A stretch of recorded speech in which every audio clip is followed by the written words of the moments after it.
Good morning.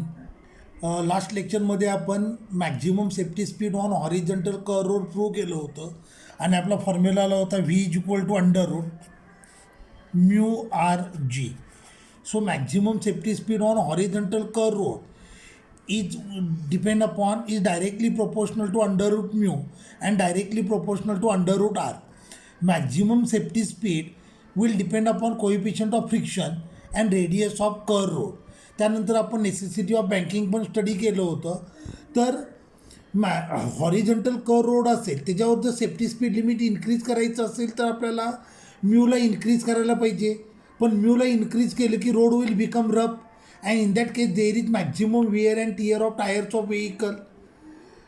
Then in order to increase safety speed limit we can increase radius, but it is not possible at every location, especially in hilly areas. So even though there are two theoretical techniques, this technique has certain practical limitations. बरोबर आहे. म्हणून आपण रोडला bank करतो. Banking करताना काय करतात, with respect to inner edge outer एजला सर्टन हाईटनं रेज केलेलं असतं, सर्टन अँगलनं रेज केलेलं असतं. That is nothing but banking of road. तर आज आपल्याला स्टडी करायचं आहे what is banking of road, what is safety speed limit on a bank curve road. Okay, तर बघा बँकिंग ऑफ रोडची डेफिनेशन सांगतो. A practical technique to increase safety speed limit in which outer edge of road is raise with respect to its inner edge is called as banking of road. कळलं. A practical technique to increase maximum safety speed limit in which outer edge of road is raise with respect to inner edge through certain height is called as banking of road. Angle of बँकिंगची definition, angle made by outer edge of road with horizontal is called as banking of road. डोळ्यासमोर racing ट्रॅकवरचे road आणा, racing ट्रॅकवरचा curve road असतो त्याच्यामध्ये outer एजला raise केलेलं असतं with respect to inner edge. तर outer edge with respect to horizontal ज्या अँगलनं रेज केलेली असते तो म्हणजे अँगल ऑफ बँकिंग. मग आता आपल्याला स्टडी करायचं आहे maximum safety speed on horizontal curve road, on bank curve road. बघा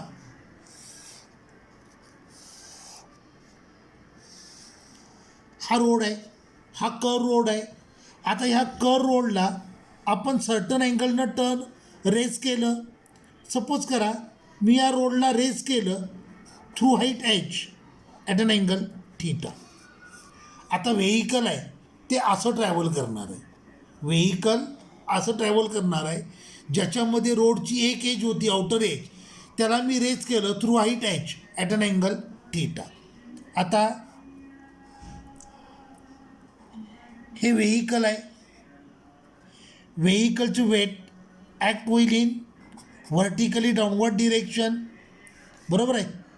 आणि ही झाली नॉर्मल रिॲक्शन.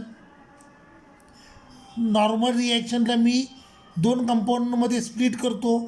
हा कंपोनंट झाला एन कॉस थीटा, तर हा कंपोनंट झाला N sine theta. L is width of road and R is radius of curve road. Diagram लक्षात आला. हे व्हेइकल आहे, व्हेइकल ट्रॅव्हल करतं आहे ऑन बँक रोड. बरोबर आहे. ज्याला बँक केलं at an angle theta through height h. Outer एजला मी रेज केलं with respect to inner edge through height h. L is width of road, length of road म्हणायचं नाही. एल म्हणजे काय, width of road. R is radius of curve road. आता vehicle ज्या वेळेला ट्रॅव्हल करेल त्याचं weight act will in vertically downward direction. बरोबर आहे. आता हा फोर्स ऑफ ॲक्शन आहे, याची रिॲक्शन व्हेइकलवर असणार. सो रिॲक्शन आली N which is perpendicular to the surface of vehicle which is normal to the surface of vehicle, म्हणून याला म्हटलं नॉर्मल रिॲक्शन. नॉर्मल रिॲक्शनला मी दोन कंपाऊंडमध्ये स्प्लिट केलं. N cos theta vertical component of normal reaction, N sine theta horizontal component of normal reaction. आता याच्यामध्ये बघा M mass of vehicle, R radius of curve road, L width of road, V maximum safety speed of vehicle. आता diagram बघा. डायग्रॅममध्ये N cos theta vertically upward डिरेक्शनला act झाला आहे आणि एम जी डाऊनवर्डला. So N cos theta will balance weight of vehicle. So N cos theta is equal to M G. आता diagram बघा. एन साइन थिटा कसा ॲक्ट झाला आहे? Along radius toward centre of curve road. So N sine theta is nothing but centripetal force. Therefore N sine theta, कळलं काय आहे? N sine theta act होतोय along radius toward centre of curve road, म्हणजे तो centripetal force आहे. So N sine theta will provide necessary centripetal force. So N cos theta is equal to M G, N sine theta is equal to M V square upon R. हे equation number 1, हे equation number 2. Equation 2 divided by equation 1, n sin theta divided by n cos theta is equal to mv square upon r divided by mg. n cancel झालं, हे m देखील cancel झालं. So tan theta is equal to v square upon rg. This is expression for angle of banking. बरोबर आहे. Angle of banking कशावर depend आहे? Angle of banking will depend upon maximum safety speed and radius of curve road. या फॉर्म्युल्यामध्ये small M आलेलं नाही आहे, म्हणजे व्हेइकलचं मास आलेलं नाही आहे. So angle of banking is independent of mass of vehicle.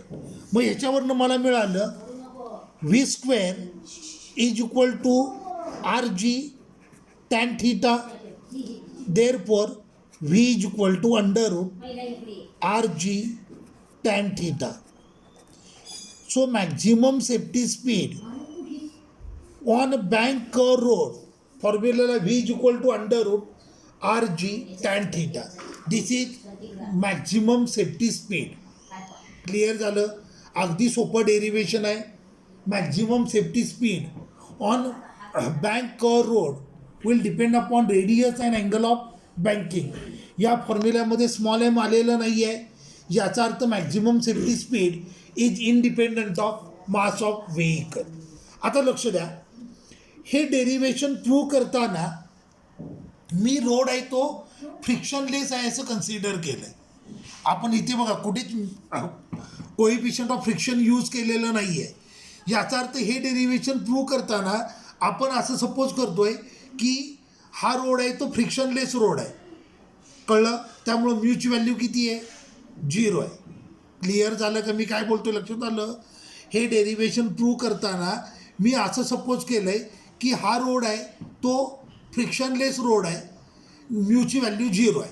आता सपोज करा जर रोडवर फ्रिक्शन असेल, म्हणजे coefficient of friction is not equal to 0, तर मग काय फॉर्म्युला येईल तेही आपण स्टडी करूयात.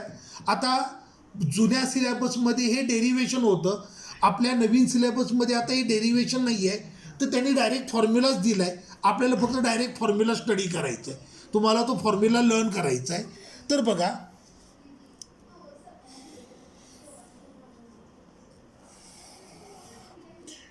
हा bank road,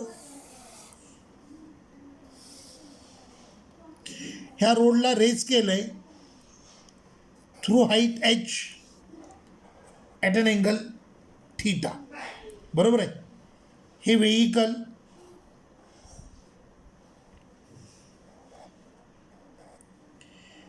व्हेइकलचं weight M G in downward direction. ही झाली normal reaction.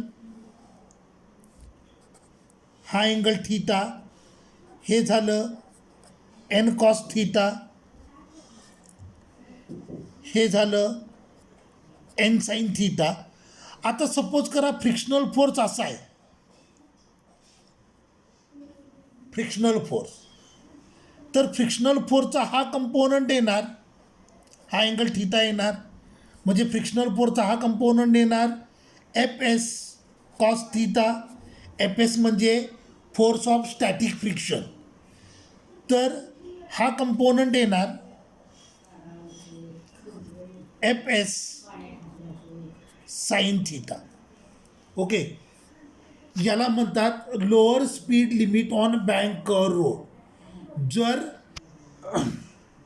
Frictional force act होतोय towards a raised surface, towards the raised edge, याला म्हणायचं lower speed limit of bank curve road. काय म्हटलं लक्षात आलं? जर फ्रिक्शनल फोर्स ॲक्ट होतोय टुवर्ड्स रेज्ड एज, तर याला म्हणायचं lower speed limit of bank curve road. आता डायग्रॅम नीट बघा, मी तुमच्या नॉलेजसाठी हा डायग्रॅम इथे वेगळा काढतो.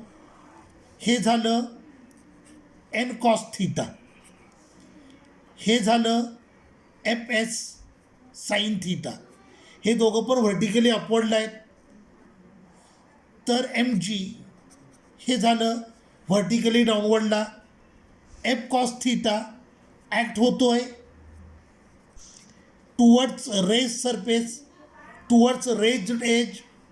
तर एन साइन थिटा ॲक्ट होतोय along radius towards centre of curve road.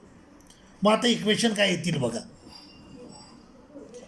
M G is equal to N cos theta plus F S sine theta. बरोबर आहे. आता इथे बघा, एकाच लाईनला दोन फोर्स आलेत. N sine theta radially inward, F cos theta radially outward. ह्या दोघातला डिफरन्स म्हणजे सेंटीपिटल फोर्स असणार आहे. मग सेंटीपिटल फोर्स आला M V square upon R is equal to N sine theta minus F S cos theta. तुमच्या derivation लक्षात आलं का? पुन्हा एकदा आपण डायग्रॅमवर फोकस करूया. डायग्रॅम बघा, व्हेइकलचं वेट एम जी डाऊनवर्ड डिरेक्शनला, ह्याची रिॲक्शन व्हेइकलला परपॅन्डिक्युलर म्हणजे हे एन नॉर्मल रिॲक्शन आली. नॉर्मल रिॲक्शनला दोन कंपोनंटमध्ये स्प्लिट केलं. N cos theta vertically upward, N sine theta along radius toward centre of curve road. आता फ्रिक्शनल फोर्स आहे तो रोडला पॅरलल आहे पण टुवर्ड्स रेज्ड एज. बरोबर आहे.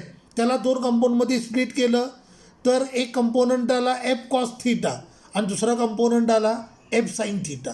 हाच डायग्राम तुमच्या नॉलेजसाठी मी इथे ड्रॉ केला आहे. व्हर्टिकली अपवर्डला दोन कंपोनंट कोणते आले? N cos theta F sine theta. आणि डाऊनवर्डला कंपोनंट आला M G N sine theta along radius towards centre of curve road. तर F S cos theta along radius away from centre of curve road. मग M G कुणाला balance करेल? N cos theta plus F sine theta. आणि M V square upon R म्हणजे necessary centimetre force, ह्या दोन फोर्समधला difference असेल. N sine theta greater असणार आहे कारण रिझल्टंट फोर्स कसा एक झाला आहे along radius toward centre. So N sine theta is greater than F cos theta. मग हे सॉल्व केलं की आपल्याला मिळतं V minimum is equal to under root R G into bracket tan theta minus mu S divided by 1 plus mu S tan theta. पूर्वी जुन्या सिलेबसला हे derivation होतं. आता नवीन सिलेबसमध्ये आपला सिलेबस अपग्रेड झाला आहे त्यामुळे इथं डेरिवेशन दिलेलं नाही आहे, डायरेक्ट फॉर्म्युला दिला आहे. तर तुम्हाला ह्या दोन स्टेप लिहायच्या आहेत ज्याच्यामध्ये फोरचं कॉन्फिगरेशन मी लिहिलं आहे. त्यानंतर डायरेक्ट फॉर्म्युला लिहायचा आहे. तर बँक रोड असेल having friction, lower speed limit असतं V minimum is equal to under root R G into bracket tan theta minus mu S divided by 1 plus mu S tan theta where mu S is coefficient of friction. कळलं? हा diagram जो आपण draw केला आहे तो कोणासाठी? Lower speed लिमिटसाठी. Okay, मग आता अप्पर स्पीड लिमिट काय आहे ते स्टडी करूया. आता हा कर्व रोड, रोडच्या इनर एजला च्या रिस्पेक्टमध्ये आउटर एजला मी रेज केलं through height H at an angle theta. हे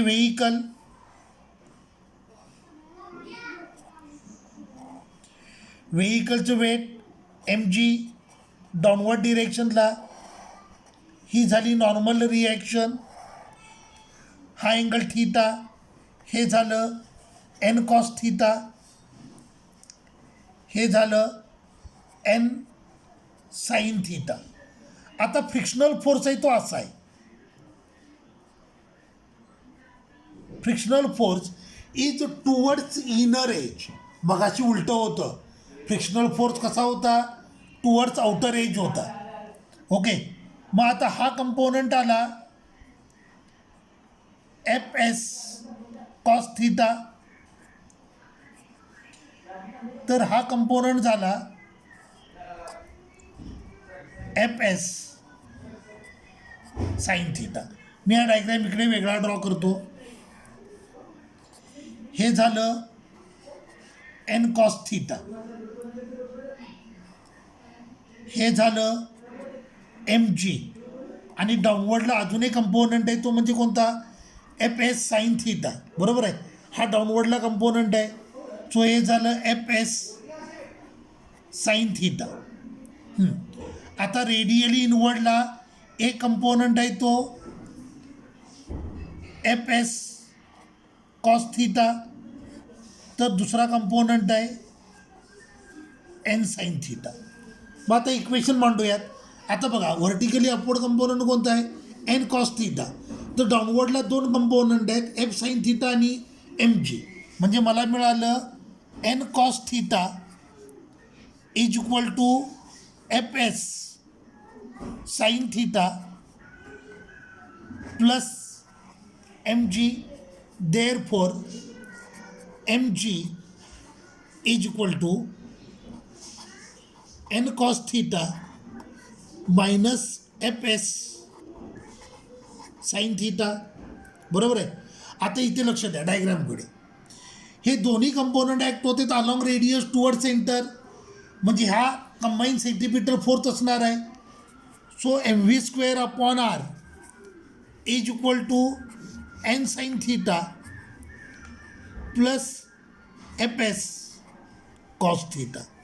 ह्या दोघांना सिम्प्लिफाय केलं, then you will get maximum safety speed limit V max is equal to R G into bracket tan theta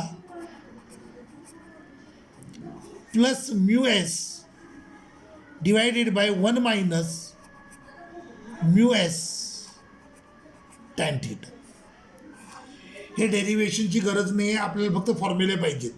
मगाचा formula आणि या फॉर्म्युल्यात फक्त साईन उलटे आहे. मगाची न्यूमरेटरमध्ये मायनस होतं आणि डिनॉमिनेटरमध्ये प्लस होतं. तर या फॉर्म्युल्यामध्ये म्हणजे ते लोअर स्पीड लिमिट असेल तर न्यूमरेटरमध्ये मायनस येतं आणि डिनॉमिनेटरमध्ये प्लस येतं. तर अप्पर स्पीड लिमिट असेल न्यूमरेटरमध्ये प्लस आणि डिनॉमिनेटरमध्ये मायनस साईन येतं. तर हा झाला maximum safety speed on a bank road considering friction. आता अँगल ऑफ बँकिंग किंवा maximum safety speed neglecting friction किंवा maximum safety speed considering friction, कुठल्याही फॉर्म्युल्यात स्मॉल एम येत नाही आहे. याचा अर्थ maximum safety speed is independent of mass of vehicle. Clear झालं. हा पॉईंट अगदी सोपा आहे. Expression for angle of banking पुन्हा एकदा मी रिवाईज करतो. तर बघा, पहिल्यांदा आपण स्टडी केलं horizontal curve road, maximum safety speed on horizontal curve road. Maximum safety speed on horizontal curve road असतो under root mu R G. Maximum safety speed on bank curve road असतो under root R G tan theta. Angle of बँकिंगचा formula असतो tan theta is equal to V square upon R G. Maximum safety speed limit on bank curve road considering friction. जर तुम्ही lower speed limit find करत असाल तर lower speed limit असतं V minimum is equal to under root R G into bracket tan theta minus mu S divided by 1 plus mu S tan theta. आणि upper speed limit म्हणजेच V max असतं under root R G into bracket tan theta plus mu S divided by 1 minus mu S tan theta. Clear झालं. आता बघा हे मगाचं derivation बरोबर आहे. ह्या डेरिवेशनमध्ये हा ट्रायंगल कन्सिडर करा. ह्या ट्रायंगलमध्ये येतं sine theta is equal to H upon L. बरोबर आहे. Sine theta is equal to H upon L. मी इथं लिहितो, मला जागा नाही आहे, मी या कोपऱ्यात लिहितो. Sine theta is equal to H upon L. Therefore H is equal to L sine theta. Okay. हा झाला formula for elevation of road. तुम्ही आउटर एजला रेज करता with respect to inner edge, तर फॉर्म्युला काय असतो, H is equal to L sine theta. L म्हणजे width of curve road. Clear झालं. आता सगळ्यात इम्पॉर्टंट, आपण जर जेई किंवा सीईटी करत असेल तर तिथे तुम्हाला लॉगबुक दिलेलं नाही आहे. मग अशा वेळेला फॉर्म्युला कसा यूज करायचा बघा. Tan theta is equal to V square upon R G आणि साईन थीटा आत्ताच आपण प्रूव्ह केलं आहे H upon L. If angle is small and measure in radian then tan theta is approximately equal to sine theta. मग आपल्याला relation मिळालं V square upon R G is equal to H upon L. कळलं. हे JEE C E टीसाठीचं relation. V square upon R G is equal to H upon L. L म्हणजे width of curve road, H म्हणजे elevation produce in curve road, R म्हणजे radius of curve road आणि V म्हणजे maximum safety speed limit. मग ह्याच्यावरनं व्हीचा formula आला V is equal to under root H R G upon L. हा formula फक्त जेई आणि सी ई टीसाठी यूज करायचा. ठीक आहे. थांबूयात. नेक्स्ट पिरियडमध्ये आपण पुढचा पॉईंट स्टडी करूयात. Okay bye.